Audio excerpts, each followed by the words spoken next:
The last story I'm going to do today is a men's issue. I think an important men's issue. I think one that isn't addressed enough. And it's one of the this, to me, not just the crime, because the crime is bad, but to me, this is the biggest issue I have with migration. The largest by far. The one that drives me crazy.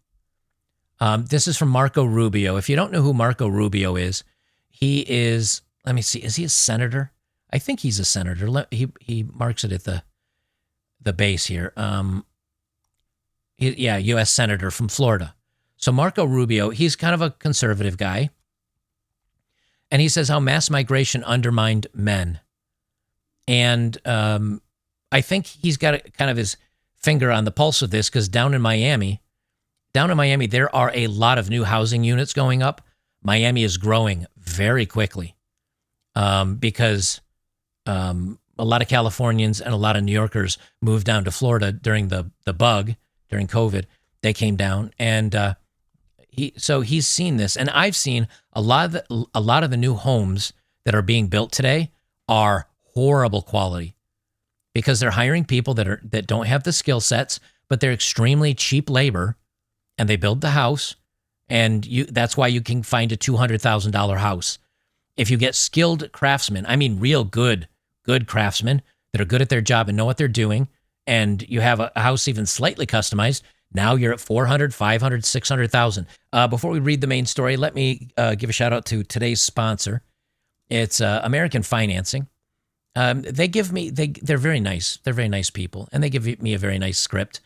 I don't just want to rattle off a script. I'll read it, but what I do want to say beforehand is that companies like this, because I worked for one, they take all your bills, they use equity in your home, they refinance everything, they use that extra money you have to pay off all your, credit cards, maybe a last little bit on a car, maybe some student loan or something or other, and they make that payment and it shrinks your outgoing payments every month, and it saves you money when it comes to your monthly outflow. Then you can take that extra money and do something with it, or you can just pay down the new loan faster, only having one check to write versus lots of them. I think it's something to look into. I worked for a company like this. We did good work. A lot of people thanked me for the work that I did when I worked with a company like this. So it's something to definitely check out.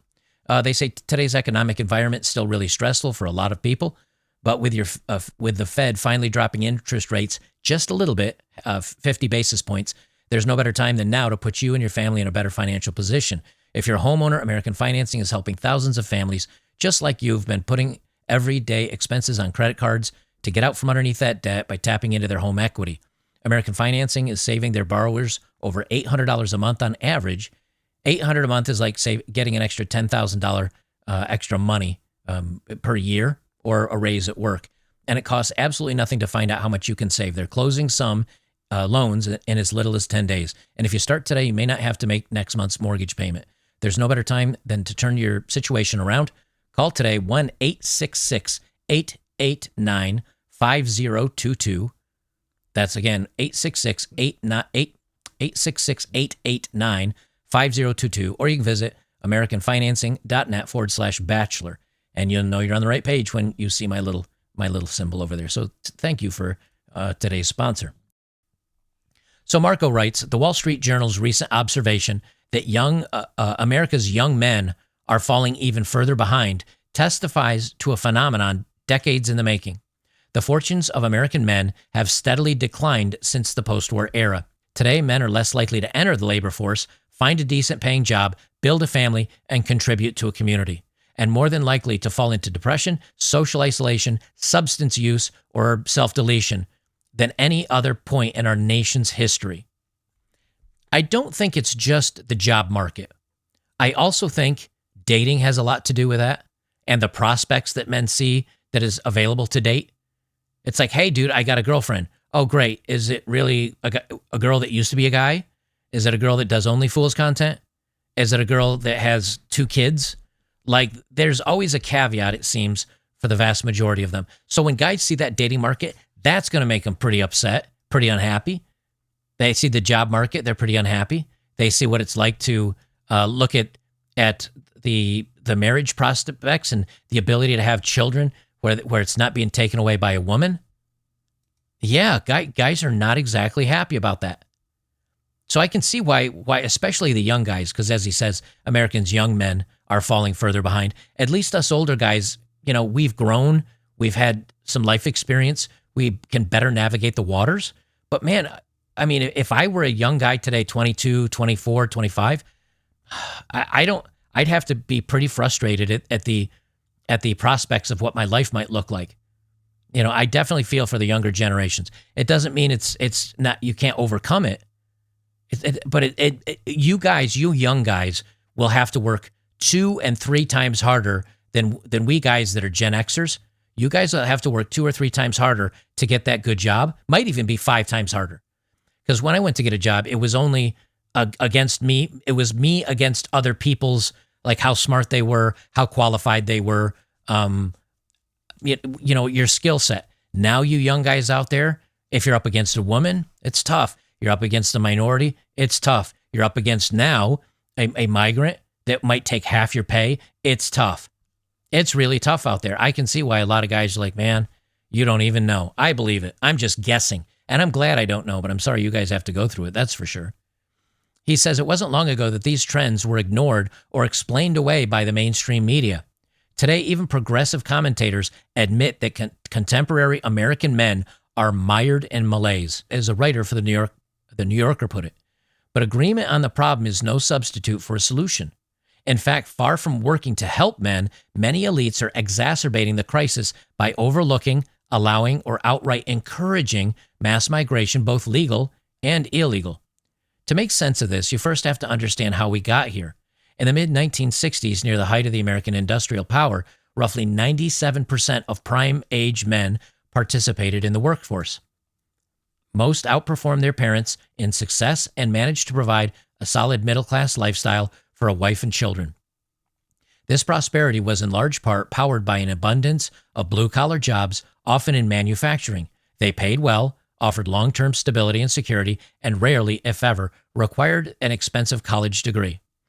Now, while he does say that much, one thing that changed a lot of that, and he does mention one of these, not only were they paid very well, but when you look at Pontiac and Ford and Chrysler and some of these other car companies that were, Detroit used to crank out cars. Detroit was a powerhouse when it came to the United States economy. 2 things ended up tearing that apart. Number one, the competition between these companies for employees caused them to give pensions. And some of these pensions were lifelong pensions, and they were good pensions. So when somebody retired from Ford, if you worked 20 or 25 or 30 years, you'd get a good payout. Well, the company, see, the problem doing that is you're paying people out on the money you're making now. But if those pensioners live another 20, 30, 40 years, depending on how old they get, you have to crank up the prices of your products and crank down the quality of your products so you can afford those pensioners. That's why Toyota and a lot of the Japanese cars were so much cheaper than American cars. And initially their quality was junk, but over time they improved the quality. Then if you owned a Pontiac, people would scoff at you. If you had a nice, let me think if I can think of a nice foreign vehicle. If you had an Audi, which was German, or if you had a Toyota, the Toyota was actually the better preferred car, and the Pontiacs were oversized, overweight, big V8s that only had 150 horsepower. So that's one problem. The second one is companies sending all the jobs overseas for cheap labor in China, Taiwan, Asia, things like that. He says America's post-war dominance wouldn't last forever. When other industrial powers recovered from the devastation of World War II, it was inevitable that U.S. industries would experience a relative decline and men's fortunes with them. But several factors exacerbated that decline, for the most significant of which was productive offshoring, a fancy term for exporting American jobs overseas to exploit cheap labor and non-existent environmental regulations in other countries. Another factor was the importation of low-skilled immigrants, whose expansion of the labor market allowed employers to profit from lowering wages instead of investing in innovation. If you look at the average CEO's salary, over the last 30 or 40 years, it skyrockets. It used to be something like 300 times the average price of an employee, 30 times I think going back to 1960, if I remember correctly, on a chart I saw, the CEO made 30 times an average employee. But today they make 300, 400, 600 times the average employee's paycheck. And number two, that adjusted for inflation, Americans aren't making much more money than they were back in the 1970s. But the cost of everything has gone up exponentially, faster than inflation, which I know it doesn't make sense. But when you think about it, inflation on our food and things like that is 20%. The government said it's gone up 19%. But then you look at the price of some of these homes, they've gone up 200%. The cost of food is up 50%. The cost of cars, go on a lot today, just for fun. I went to a car show the other day where they had a Corvette car show. And I said, I want to go look at some Corvettes. They had vets from the 60s all the way up through modern day. It was kind of fun. While I was there, I decided to walk around the lot. Now, obviously, it was a Chevy dealership because Chevy sells Corvettes. Looking at the entry-level vehicles, most of them only came fully loaded. And when I asked, which means they started, the cheap ones were 50 and 60,000. There were more cars than I could count that were more than $100,000. And these are for loaded pickup trucks. These are for loaded, car, not the Corvettes, loaded Camaros. And I said, what is going on with this stuff? Well, an employee saw me walking around the lot looking in the windows, and he came over and he said, oh, can I help you? I said, what if I want a car that just has like bare bones? Because I was looking at the sticker. What if I don't want any packages?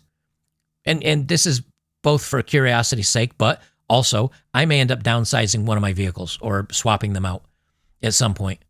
I said, what can I get this car without any of the packages? I want a basic radio and something that allows my Bluetooth to play over the radios. Got anything like that? He's like, let me check. Blah, blah, blah, blah, blah. Not on site. We'd have to order it. They don't bring the basic cars anymore because they want to add all these options in these packages that they can charge extra for. I don't know about you. Maybe I'm just stupid or out of touch.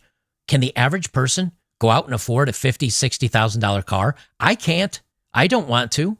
I mean, could I really if I pulled some strings? Yeah, but I'm not writing a check $60,000 for like a basic vehicle. I'm not going to do it. Even the used ones were $40,000 to $45,000 with 30,000 miles on them. All of this stuff is because they've shipped the jobs overseas. The CEOs get way overpaid. I firmly believe that. And they get these golden parachutes. They stopped caring about the average worker. They stopped caring. They just stopped caring. And now we're seeing the results of this as both blue collar and white collar jobs. Like you guys know that if you go to a company now, there's almost always some DEI or something in there you got to fight. It's so frustrating. They say, even so, immigration remained within sustainable limits through most of the 1970s and 80s, and it remained within most Americans' grasp to make ends meet. My own parents themselves, immigrants from Cuba, earned enough to buy a home and raise 4 children on the salaries of a hotel bartender and a stay-at-home mom who occasionally worked as a maid. I want you to hear that again. He was an immigrant. He was a legal immigrant through Cuba. His father was a hotel bartender, and he earned enough money to buy a home and raise 4 children on the salary of a bartender. A bartender today can't afford a family. You can barely afford rent, let alone take care of a family of, take care of a family of 6 because there's husband, wife, and 4 children. That's insane. He says, as recently as 1985, meanwhile, the average U.S.-born man could afford a middle-class lifestyle for a family of 4 on about $40 of wages, or 40 weeks of wages, compared with about 62 weeks today. In other words, the American dream was alive and well for immigrants and natives alike. Now, here you can hear them say right there, a man could afford a middle-class lifestyle for a family of 4 on 40 weeks of his wages. So there's 52 weeks in a year. Let's say you took 2-week vacation. That's 50 weeks. And your bills would take 40 weeks, which means 10 weeks or about 2.5 months of your money could be put in stocks. It could be put in investments. It could be taking your family, on vacation, something like that. Today, you need 62 weeks to afford that same lifestyle. There's only 52 weeks in a year. So how do you get by? Full-time job, part-time job. Or you work a full-time job and the wife works a part-time or full-time job. People are guys, and it's men. It is men. Yes, women struggle getting a job, but right now, if you as a man are equally qualified as a woman for a job position, you don't get it. You're not going to.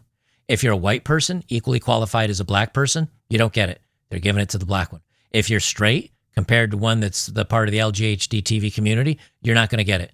The alphabet soup is going to get it. That's where we are. So of course, if you're, God forbid, if you're white and straight, and male, you're in for a bad time. And I think now currently Latinos and black males are starting to feel that pain as well, that it is definitely leaning against men overall. They continue on. What changed? The most obvious answer is the bipartisan economic consensus that came to dominate American politics in the aftermath of the Cold War. When the Berlin Wall fell and the Soviet Union collapsed, a generation of elites embraced the international flow of goods, assets, and labor as an unalloyed benefit to the nation. They established one-sided free trade with communist China, rewarded offshoring, and spread an open borders philosophy that captured both major parties as well as much of big labor. Millions of American blue-collar jobs disappeared, and the foreign-born share of the population ballooned out of proportion. The consequences for this U.S.-born men have been catastrophic. The percentage of prime-age men now working or looking for work is close to what it was in 1940 in the throes of the Great Depression. Meanwhile, one economist estimates that by 2016's immigrants had increased the size of the low-skilled workforce by roughly 25%. When you increase the low-skilled workforce by 25%, that is taking jobs away from the lowest income members of our society. The lowest income men just got undercut by even lower. It's hurting the weakest of us, is basically. Now, from here, he's getting into the politics of it, okay? He talks about the current, I'm not going to go down through this because I want to put this on the Better Bachelor channel, and I don't want to put politics over there. But I will say this, he's pointing to the current inflow that has happened under this latest administration, allowing anywhere between 11 and 20 million immigrants in, getting them, trying to naturalize them and make them citizens. And that is 20 million people that'll take jobs from the poorest of society and mostly the hard workers, because that's manual labor. Men do manual labor. Women don't. So these 20 million immigrants that are mostly young, 18 to 40 aged males will be put in the workforce in physical blue-collar jobs, which undercuts the current poorest of us or the current blue-collar jobs. It undercuts them with 20 million more fresh workers that'll accept less money and probably under the table in some cases and probably require less benefits. All that does is hurt the men in the worst positions. It hurts the poorest of us. It hurts the men that are struggling the most. And when that happens to you, what do? When you can't find work, you've been supplanted by people that'll take less money than you, you're out of options. That's why you're going to see men going through some very rough periods, probably more of them self-deleting, more of them drinking, more of them turning to crime, more of them doing illicit substances. This is a big, big problem. I'm not going to read through the demographics and the politics of this stuff, but I did want to put this story out there. Now, if you want to find it, it's again called How Mass Migration Undermined Men by Marco Rubio. If you want to read it, be aware of it. But everything that it seems that is going on, and I'm not just going to say one administration, because both administrations have done things that have penalized the poorest, hardest working men. And then when you start saying, well, this is my lot in life, I'm having a struggle leveling up, and I struggle dating, and I don't think there's ever a way I'm going to have a family. I'll never have kids. What's the point? And I don't mean that. I mean, there's a lot of point to going on, and there's a lot of points to pushing yourself and to challenging yourself. But to a young man who's had the school system against him because, he's a man, and the school systems overwhelmingly are feminist. When you've got school against you, and maybe you've only got a single mom, and maybe you've had a rough life, rough childhood, maybe living in poor areas, and then you try to get out there and earn a living for yourself, and you can't get hired because you're being undercut, it does make it feel like the world's against you. And so for those young men out there that feel this way, there are options. Things will get better. Now, maybe you might even say, well, they're not going to get better here in the United States. If you speak English relatively well, you can go to Southeast Asia and perhaps teach ESL, which is English as a second language. Now, you might need an associate's degree for that. I don't recall, but you can get an associate's degree for like $5,000, get some college loans, go get an associate's degree in, I don't know, engineering or any fields, computer engineering, or I guess it wouldn't be engineering at an associate's degree, but you can get network hands-on stuff. You can do that. You can do some studying on your own and get Cisco certified. And I think the test is like $1,000 or $2,000, and then get certified as a Cisco network engineer. There are ways you can kind of circumvent and level yourself up so you can leapfrog maybe those positions that aren't hiring you. That's one way I got into I don't have a college degree. I don't even technically have an associate's degree. I went to college for, a few semesters, and I got about 1.5 years into an associate's degree for college. And I said, yeah, this is great. Anyway, I got to go make some money.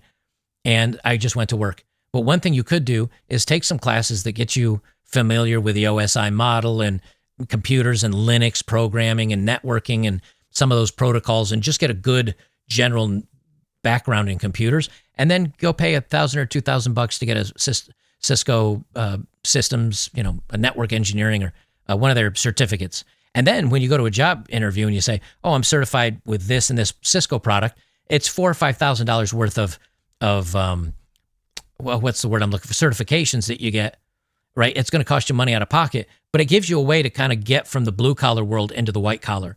That's the only one I know of because I actually did it, but there are other ones you can do. There are other ones you can do. I just don't ever want you to feel like I give up, because you can't. Things do and will get better. A lot of this is going to go away. It's going to take some time.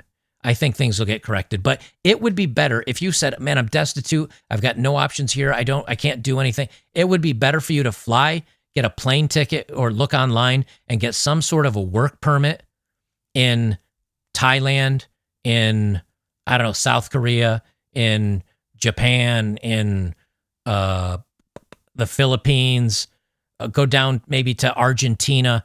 Like, start figuring out something. There's always an answer.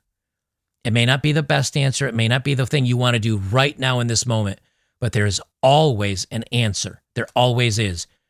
A lot of them just sometimes you don't think about or don't know. So when you're in those dark days and you feel like, God, I don't know what I'm going to do. I'm so, after hearing a story like this, don't allow yourself to fall into that position. When things get hard, you have to say to yourself, all right, good. I'm going to face this as a challenge. I'm going to beat the system. I'm going to find a way to get back at it.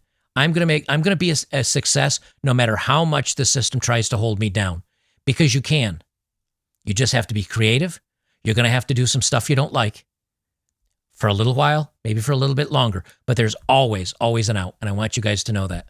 That's important for me to say, and hopefully it's important for you to hear. There is always an out. Just remember that.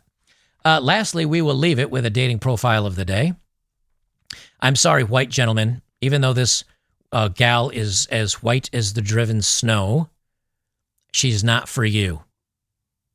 She's for the streets, but she's not for you. Oh, she's also not for the white guys, but she is for the black gentlemen. So congratulations if you would like to become an Insta add water father of 3.